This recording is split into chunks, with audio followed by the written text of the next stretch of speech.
I got all I want, and I got all I need, and I got everything. I got you and me. All I want, I got all I need. Hey, and welcome back to Marriage is the Best. Today we're talking about changes that have occurred as a result of this marriage. Becca and I have definitely changed a lot over the course of the last 10 years. You know, every way that you could imagine change happening, every area, every little part of life that marriage could touch, we've definitely changed in all those areas. Physically, emotionally, mentally, spiritually, financially, theologically, maturity-wise. The list seems basically endless. And so we're going to talk through some of the top ways that I have seen Becca change me. And I think mostly for the better. Last week we talked a bit about how to change your spouse, how to get your spouse to, do what you want them to do, how to influence your spouse to make the changes that you're seeing as necessary. And if you listen to it, the basic conclusion was that marriage really isn't about changing your spouse, and that a focus, that mindset of change my spouse to make life better, life happier, myself happier, life easier, etc., ultimately breaks down, kind of blows up in our faces. When we choose to love our spouses for who they are, to see them for who they are, to acknowledge their broken parts, to celebrate their beautiful parts, we craft a relationship that can last. We craft a relationship that is uplifting. We create sustainability in our marital system, and satisfaction and intimacy can blossom from that state of loving acceptance. However, change is natural over time as we grow as human beings. We change, we develop, we mature. Most of us do, at least. There is change. There's lots of change that happens over life. Transitions and friendships and financial situations, mental health, chemical health. There's a never-ending kind of change cycle that happens in our lives. And so inevitably, this beautiful relationship that we have access to also tends to change us over time. Marriage is one of those things that brings out both great suffering and incredible joy. I was once listening to a podcaster who was talking about how when you're by yourself, you're and a solo individual, your highs can be as high as 10 and your lows as low as 0 or 1. And when you get married, your highs can be high as 20 and your lows can be as low as 1 or negative 10, negative 20. And there's a reality to how marriage enhances both the suffering side of life. When things are going really bad, things are extremely difficult. And also the joys of life. When things are going really well and things are clicking, then it's a really beautiful thing. And our ability to enjoy things, to be joyful, to be content, is greatly increased. After last week, after talking about not wanting to change my partner for a good 43 minutes, last week, I was very much challenged this week. As you may know, Becca was coming home from a trip. She was out with our oldest. And let's just say that the night that they got back was not a night of beautiful greetings. And, there wasn't like a positive, healthy ritual of greeting that was exercised in that moment when we finally saw each other after having each of us done an incredible amount of work in the relationships with our kids. She pouring into number one and just loving on her, taking her out on this really special 10-year celebration. And then me, obviously, hanging out with the four and supporting her from the home front and allowing her to, take that opportunity and pour out. So we were obviously both very tired. And let's just say that night did not go well. After talking about change and changing our spouse, after talking about loving this person who is flawed and broken, after talking about believing in them, after talking about focusing on ourselves, I took my own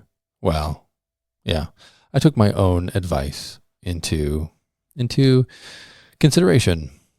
And so Monday morning, early morning, I got up and I allowed, just started the day and made breakfast and did all the things that a supportive, loving spouse may do in order to support someone who'd been gone for 3 days and had traveled a bunch and had attempted to pour out into the life of a child, and tried to set her up for success. So I was making meals and dealing with people and just doing my best to try and set her up for success. And throughout that entire time, I just felt my inner battle going on surrounding my desire to be seen and my desire to be heard and loved and appreciated.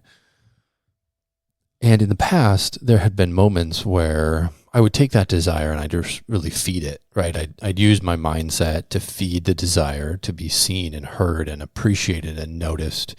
And then, that would inevitably create some sort of fight or conflict where I'm demanding to be seen and heard and appreciated and acknowledged for the work that I've done, for the opportunity that I, took part in orchestrating. And it inevitably led to this power struggle of who had who has more of a right to be appreciated, or who has more of a right to be seen, who did more work and who was up later and who got up earlier and who did more, and like the endless list comparison where we put our lists side by side and we try and measure them to see who has one more listed item. We just, desperately want our side to have one more than the other so that we can be the one that would receive the appreciation and the acceptance and the love and the connection that we so desperately would like. And fortunately enough, we did not devolve into that pattern, even though I could feel the desire to devolve into that pattern strongly. We didn't.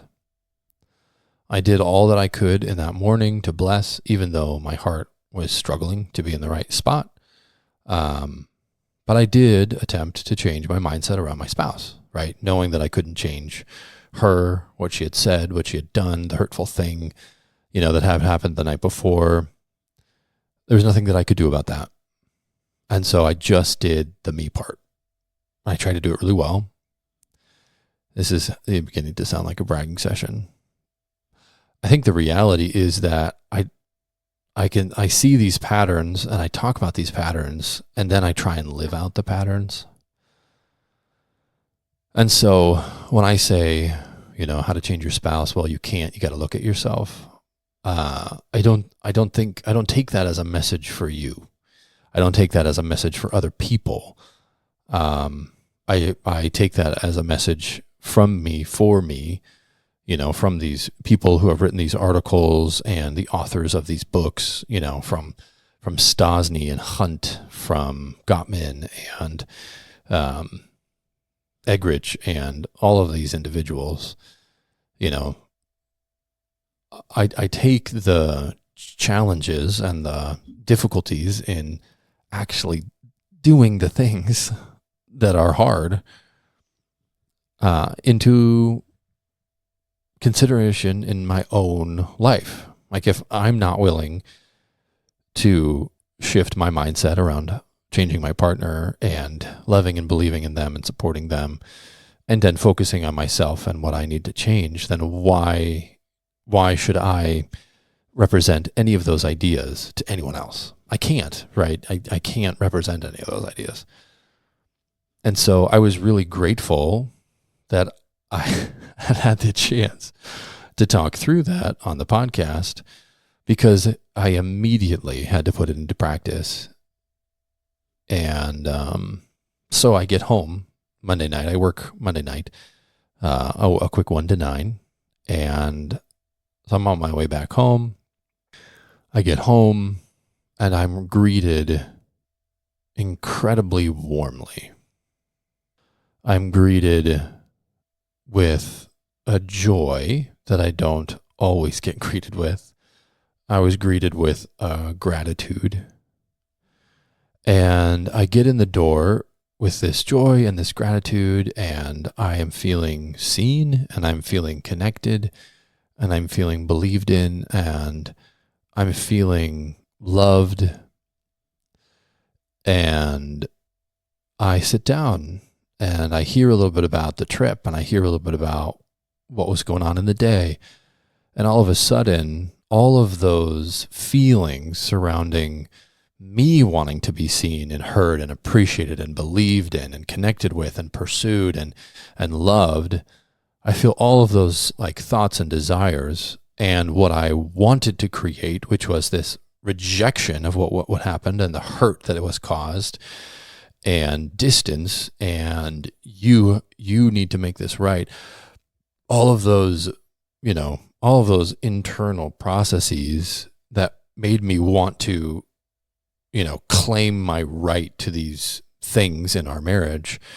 I just felt them melting away, because as I received the love from after coming home from my partner, and then heard the stories surrounding what had occurred that had led to the incident, and then on top of everything, I received a very genuine apology.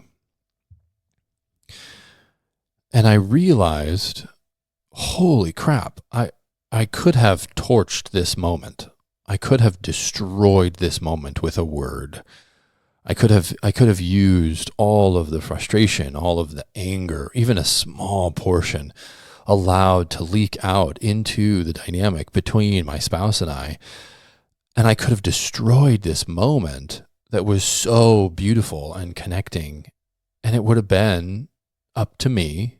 It would have been my responsibility, my decision, that would have destroyed our capacity to enter into that moment.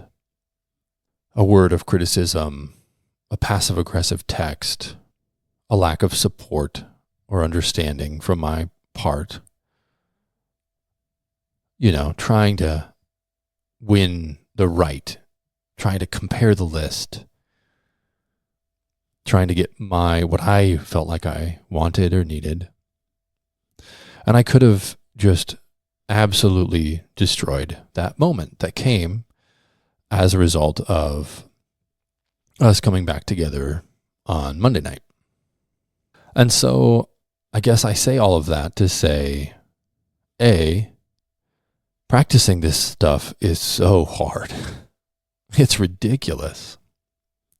There is so much sacrifice and mindfulness and insight and struggle that goes on in putting ourselves away, that destructive part of me that wanted to spit fire into the hurt that I had received. I had to let that part of me go and take up this mantle of this, I can't change anything that happened and I can't change my hurt, but I can take responsibility for how I'm moving forward and what my choices are and how I handle myself. And so A, very difficult.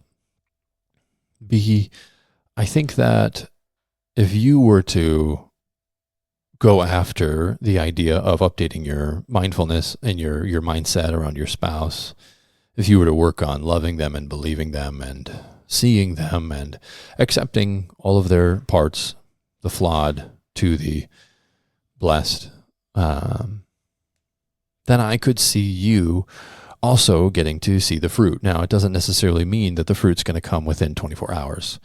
Luckily enough, crazily enough, 24 hours later, there had been a repair, and it was really beautiful, and it was exactly what needed to happen. But sometimes it takes longer, and persevering through a season where you're really focused on some of these principles and you're not seeing the fruit, it can be very discouraging. And so I just want to let you know that putting in that work is worth it, that building up your marriage into something that is really beautiful and is something that really supportive is worth it. And the work that you're putting in, not only are you investing in an account that is going to pay off in a huge way in the future, not only within your relationship with your spouse, but also within your relationship with your kids and their relationship with their spouses and their relationship with their children. Doing this work is generational work. And it's not just us that gets to benefit from the crafting and the forging through fire of beautiful marriages. And so I would encourage you to continue on striving and continue on attempting to believe in and love and update your mindset and pursue this other person. So with all that in mind, there are very sincere ways that Becca has changed me over time. And I'm really grateful. I'm really grateful for some of the things that she has brought into my life, light that she has brought into my life. And some of these things are not things that could have changed without a loving woman in my life, specifically my beautiful wife. And I am extremely grateful that I have the opportunity to change in these ways as a result of being married to her. Okay, so number one, I have changed because I have learned how to love my family.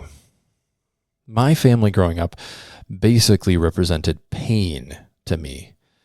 It was extremely painful and uncomfortable and anxiety producing to be around my family for many, many, many years. A lot of that had to do with substances. A lot of it had to do with the brokenness in the relationship between my mom and dad. And so there was a lot of difficulty in just being around family. And so eventually, going into college, I just ran away. I didn't talk to anyone for months. I didn't go home during some of the holiday breaks. I avoided talking about it, thinking about it.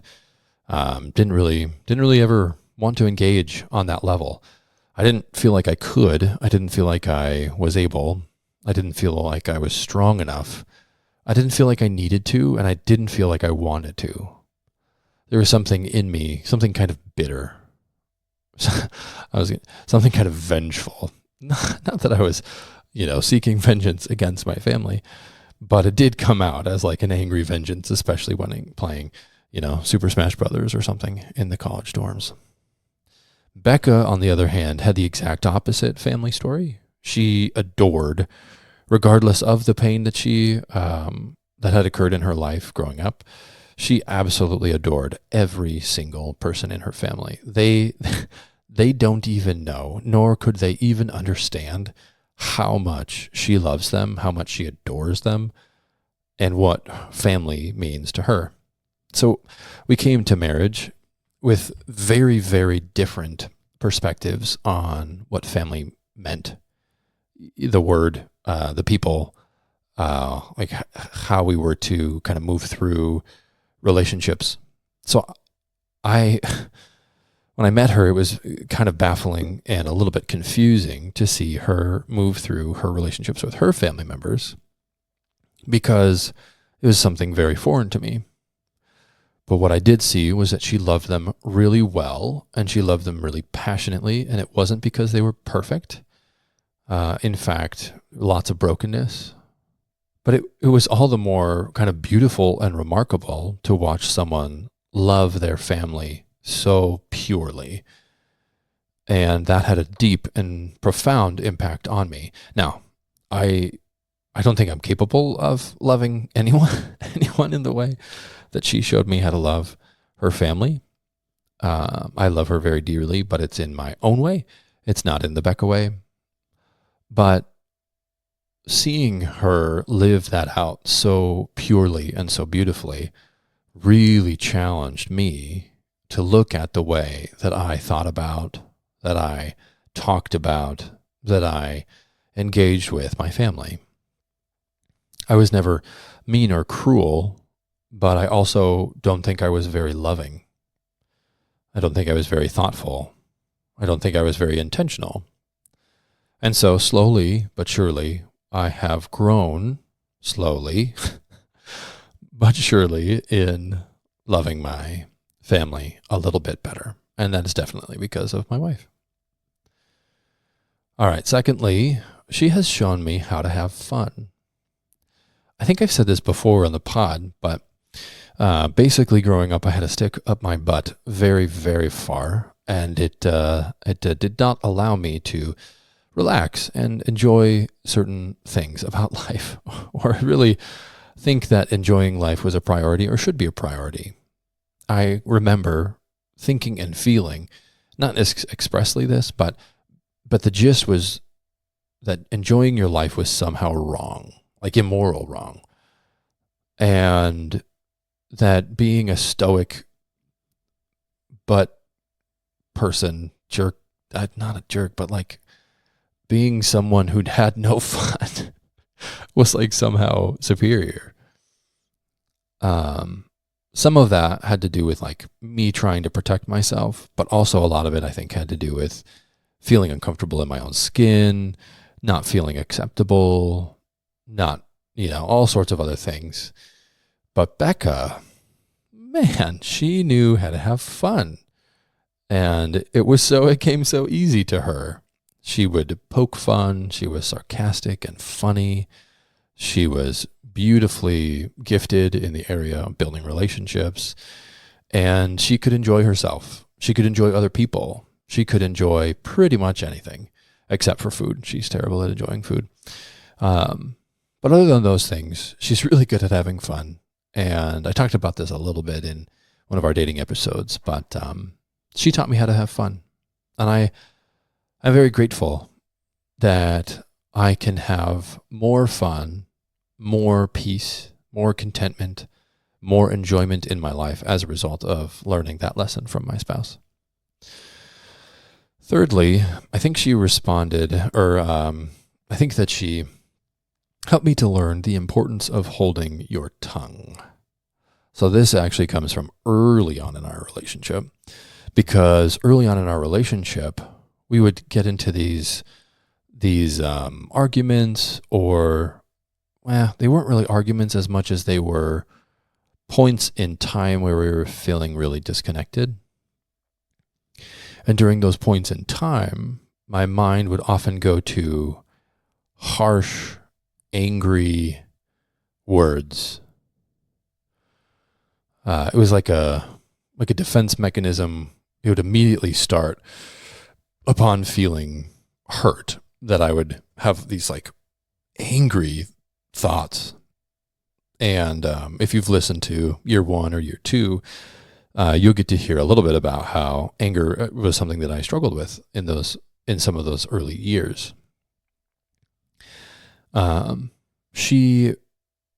There was something about those thoughts and an insight that came with them. The insight went something like, if I were to ever let any of these harsh, angry words come out of my mouth, I would be doing irreparable damage to my relationship. And one thing that I wanted to avoid was doing irreparable damage to my relationship. And I knew that the angry thoughts weren't real, in the sense that all of those pissed off, ranting, raving, cursing thoughts were simply, they weren't really simply anything. They were inappropriate and destructive. And so, even though they were there, I very strongly, very early on, recognized how hurtful, how cutting, how much I could destroy the foundation of our relationship by allowing angry, harsh, critical, abusive words out. And there was this like hesitation in me to let a single word go in that state of mind, in that state of being, in that anger. Because I knew that in that immature, angry, place, there was nothing that I was going to say that was going to be productive or beneficial. So I had to really learn to manage my anger. And that actually is number 4. I think that not only did she teach me the importance of holding my tongue because of the destructive power of words, but she also helped me to see the destructive power of anger, and how anger and angry words and angry actions, angry attitudes, angry mindsets, how destructive those things are to a relationship. Not only, a marital relationship, but also to a relationship to children, with our children, and so I'm very grateful for her helping me to understand and see and acknowledge those parts in me that were very broken, that if left unchecked could destroy the very thing that I was interested in building, which was a sustainable and healthy marriage, so that my children could have a sustainable and healthy foundation to stand upon. And finally, our 5th thing, Becca changed me. She taught me how to plan and celebrate.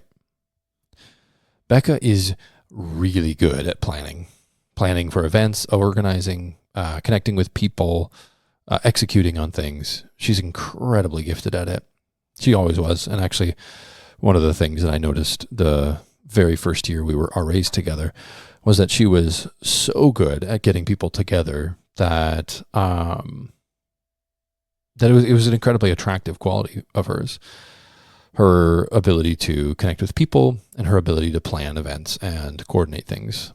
So she's really good at planning, and she's really good at celebrating.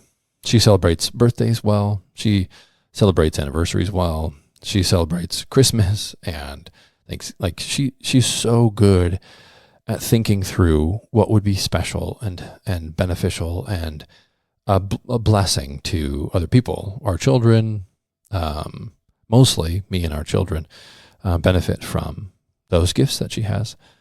And so I have taken some of that and become somewhat of a planner with my friends. Shout out to my friends who aren't listening. Except for you, Jordan. You're amazing, buddy. So I've become a planner. So, every once in a while I'll get on the horn and see if people want to come and get together. And so trying to do it again this September. Hopefully we can get something to go. But, I've become a little bit better of a planner, and I have become more mindful of what it looks like to celebrate a child's birthday, an anniversary, a Christmas, whatever it might be, whatever we're celebrating, because I've got this really great model, this person who does it really, really well. And it's inspirational, and it also is educational in kind of bringing me along and helping me to understand how to celebrate those things. Hot take, Valentine's Day is a scam and should never be celebrated. There you go. Yeah.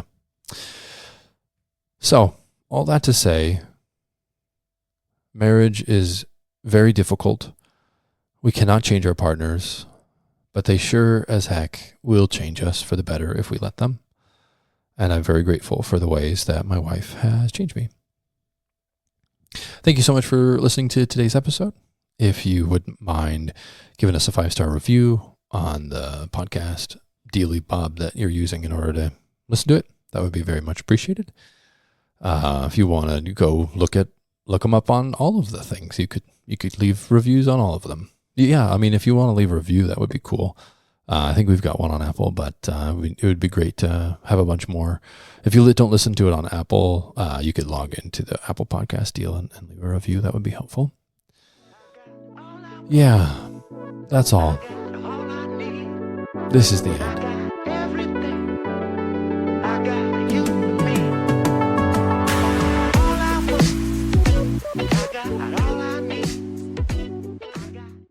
That's enough about changing your spouse. I don't like that transition. Let's try that again.